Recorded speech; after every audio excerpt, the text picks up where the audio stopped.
One of the first few services we provide at this company would, in order to create this Amazon warehouse, would be um, a initial soil exploration or site exploration, where we would take soil samples in order to test it and see the load bearing capacity. Um, I did get experience one of these, but one of the first few things I did was dig into a hornet's nest, and so we couldn't really stay on site for very long. But it did take us a few hours to recover our tools. Um, but say we were to determine the soil isn't adequate in the load bearing capacity, we would then recommend for a mass fill.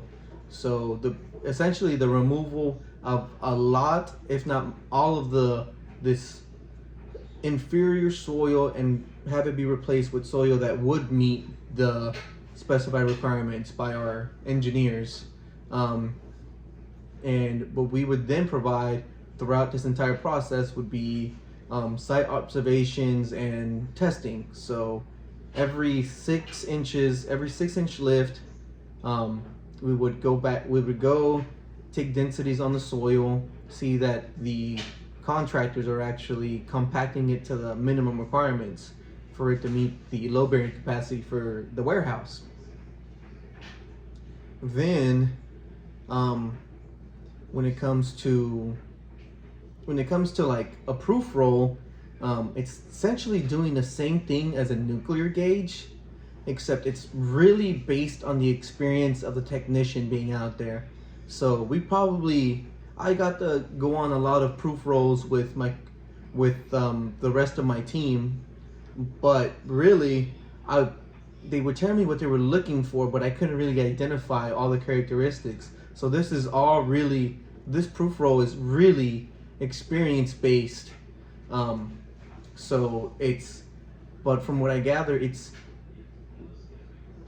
more accurate than a nuclear gauge, but based on like the legality, a nuclear gauge looks a whole lot better than, say, oh man, our coworker, our technician just eyeballed it. Essentially, that's how it would look from a legal standpoint. Even though from our experience, a nuclear gauge isn't the most consistent device we've used.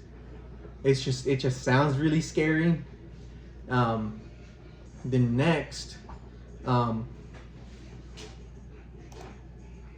would be the actual field testing that I got to experience the most of. So that would be inspections, like looking at plans, making sure everything's up to code or up to the design requirements from the engineers we're representing. And then when the actual concrete comes, we would test the concrete, and then I'm sure we've all know what to look out for. We've all ran these tests maybe even hundreds of times. But same with the asphalt. We would take densities on asphalt, and then as some of y'all have gotten experience, that stuff gets hot. But it's not something we do as often, as I didn't get to experience it as often. And then lastly, some of the special services we provide would be non-destructive testing. So say, for example, after we're done, or during even part of the construction phase, some of the concrete, God forbid, fails, we would then go out and see what went wrong. Like, say there was a day where we weren't on site, and then there was work that got done that wasn't scheduled for, and the concrete fails.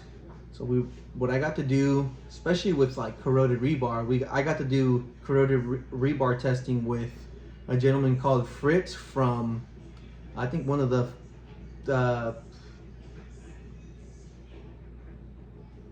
offices in Kentucky, and he was a cool guy.